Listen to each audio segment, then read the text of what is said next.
और चलिए ब्रेक के बाद इस वक्त की बड़ी खबर आपको बता रहे हैं बांसवाड़ा से, जहां पर भारत आदिवासी पार्टी की जीत हो चुकी है। बांसवाड़ा में भारत आदिवासी पार्टी की जीत, महेंद्रजीत सिंह मालवीय को हार का सामना करना पड़ा, विधायकी भी गई और सांसदी भी नहीं मिली। तो बड़ी खबर इस वक्त की टीवी स्क्रीन पर। ज्यादा जानकारी के लिए सहयोगी अभय ओझा हमारे साथ फोन लाइन पर जुड़ गए। अभय, जैसा उम्मीद भी की जा रही थी, परिणाम भी वैसा। बिल्कुल, भारत आदिवासी पार्टी लगातार बीजेपी को चुनौती देती नजर आ रही थी और उसका परिणाम आज देखने को भी मिला। बांसवाड़ा लोकसभा सीट से राजकुमार रोत ने महेंद्रजीत सिंह मालवीय से लगातार पहले राउंड से बढ़त बना रखी थी, जो एंड तक चली आ रही थी। अभी फिलहाल राजकुमार रोत जो है करीब 2,35,000 मतों से आगे चल रहे हैं और लगभग उनकी जीत तय हो चुकी, क्योंकि अब कुछ मतों की गिनती बाकी है। इस हिसाब से जो लीड है उस हिसाब से 2 लाख मतों से जीत गए हैं। वहीं बात अगर बागीपुरा विधानसभा की करें तो वहां भी उपचुनाव में बीजेपी के जो प्रत्याशी उन्होंने 45,000 मतों से जीत हासिल की है। भारतीय जनता पार्टी को लगातार इन दोनों चुनावों में हार का सामना करना पड़ा है और महेंद्र मालवीय का हारना ये बहुत बड़ी बात है, क्योंकि एक 31 साल के युवा ने जो पहली बार लोकसभा का चुनाव लड़ा है, उसने एक लंबे समय से राजनीति करते आ रहे महेंद्र मालवीय को पहली बार आमने सामने चुनाव लड़ा और उनको हराया है। जी बिल्कुल अजय, शुक्रिया आपका इस पूरी जानकारी के लिए। तो राजकुमार रोत, भारत आदिवासी पार्टी ने बांसवाड़ा में जीत दर्ज कर ली है। बीजेपी के लिए करारी हार बांसवाड़ा में।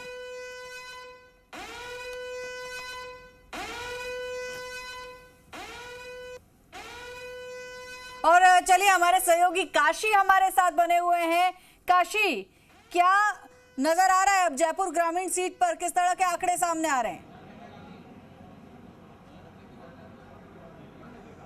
जी देखिए, अभी भी असमंजस की स्थिति बनी हुई है। जिस तरह से कि 5,896 वोटों से जयपुर ग्रामीण सीट से भाजपा के जो राव राजेंद्र हैं वो आगे चल रहे हैं ईवीएम वोटों की गिनती में, लेकिन अभी पोस्टल बैलेट की गिनती होना बाकी है और पोस्टल बैलेट की गिनती पूरी नहीं होने तक परिणाम जारी नहीं हो सकता।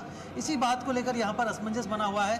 जयपुर जिला निर्वाचन अधिकारी प्रकाश राजपुरोहित यहाँ पर पहुँचे हुए हैं। इसके अलावा जिला कलेक्टर बीजी जोसेफ भी यहाँ पर मौजूद है और जो ग्रामीण से कांग्रेस प्रत्याशी अनिल चोपड़ा वो भी यहाँ पर मौजूद हैं।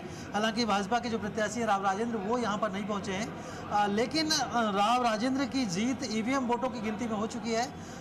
लेकिन जब तक कि पोस्टल बैलेट की गिनती के परिणाम नहीं आते तब तक कुछ भी कहना मुश्किल है और इसी वजह से जो परिणाम है वो जारी नहीं हो सका है। हालांकि जो ईवीएम की काउंटिंग है वो पूरी हो चुकी है, उसके जो काउंटिंग एजेंट हैं ज़्यादातर जा चुके हैं। पुलिस दल भी अब लगभग अपने जो कार्यक्रम है वो समाप्ति की ओर बढ़ रहे हैं, लेकिन रिजल्ट आना अभी बाकी है। वो अंदाजा लगाया जाए जब तक नहीं आएगा, जब ईवीएम में तो जीत दर्ज हो गई, पोस्टल बैलेट की संख्या को अगर हम अंदाजा लगाना चाहें, क्या कुछ अंदाजा आपका कहता है कितना वक्त लगेगा पोस्टल बैलेट की गिनती में और कितना अंतर दोनों के बीच में? और चलिए इसी बीच आपके पास लौटेंगे काशी, लेकिन उससे पहले बीजेपी ऑफिस के बाहर की तस्वीरें हैं जहां जश्न का माहौल है। इस वक्त आतिशबाजी यहां पर की जा रही है, पूरे बीजेपी कार्यालय को सजाया गया है यहाँ पर। और वैसे भी जीत दर्ज हो चुकी है, जयपुर शहर से प्रत्याशी मंजू शर्मा जीत चुकी हैं और बीजेपी कार्यालय में जश्न का माहौल, बीजेपी कार्यकर्ताओं में खुशी और उत्साह का माहौल। बड़ी खबर, बांसवाड़ा में भारत आदिवासी पार्टी की जीत हुई है। दूसरी तरफ बीजेपी मुख्यालय में भी जश्न की तस्वीरें। खुशबू मेरी सहयोगी हमारे साथ जुड़ी हुई हैं। खुशबू, जश्न की तस्वीरें तो सामने आ रही हैं, आतिशबाजी तो की जा रही है, लेकिन बीजेपी के गढ़ में, बीजेपी के किले में सेंधमारी तो कांग्रेस ने कर दी है। जाहिर तौर पर ये सवाल जो है मैं बार बार इसका जवाब लेने की कोशिश कर रही हूँ। तमाम प्रवक्ता जब बीजेपी के हमारे साथ यहाँ पर जुड़ रहे हैं, हमसे बातचीत कर रहे हैं, मदन जी जाहिर तौर पर देख रहे हैं जश्न की तैयारी कर रखी है।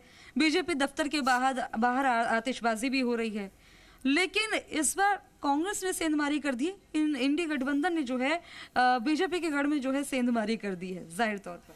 देखिए खुशबू, जो देश के अंदर तीसरी बार माननीय प्रधानमंत्री नरेंद्र मोदी जी के नेतृत्व में सरकार बनने के लिए जा रही है, जो गांव, गरीब और किसान, सरकार तो बना रहे हैं, हम तो कह रहे हैं सरकार तो बना रहे हैं, लेकिन सीटें हाथ से जा रही हैं। देखिए कुछ नतीजे हमारे मन मुताबिक नहीं आए हैं, लेकिन अच्छा, फिर भी बताइए। हम देश में तीसरी बार सरकार बनाने के लिए जा रहे हैं। और जब बनाने जा रहे हैं, जब सारा विपक्ष, संपूर्ण विपक्ष, जो परिवारवादी पार्टियां थी, जो तुष्टीकरण वाली पार्टियां थी, जो भ्रष्टाचार वाली पार्टियां थी, उन्होंने एक मदन परसेप्शन जी- बनाया और मोदी जी के खिलाफ पूरे देश में प्रचार करना चालू किया। आप ये कह रहे हैं कि अभी तक जनता पर जो है मोदी जी का राज चल रहा था, मतलब उनकी छवि बनी हुई थी, एकदम से इंडिया गठबंधन ने आके परसेप्शन चेंज कर दिया। बात को पूरी सुनेंगे तो आप नहीं, मैं जो बोल रहा हूं वो सुनिए। मैं ये कह रहा हूं कि परसेप्शन बनाया गया कि देश का संविधान बदल देंगे, परसेप्शन तैयार किया गया कि आरक्षण खत्म कर देंगे, और खुशबू माफी के साथ रोकना चाहूंगी, और इसी बीच एक और बड़ी खबर आपको बता दें, चुनावी परिणाम के बीच इस वक्त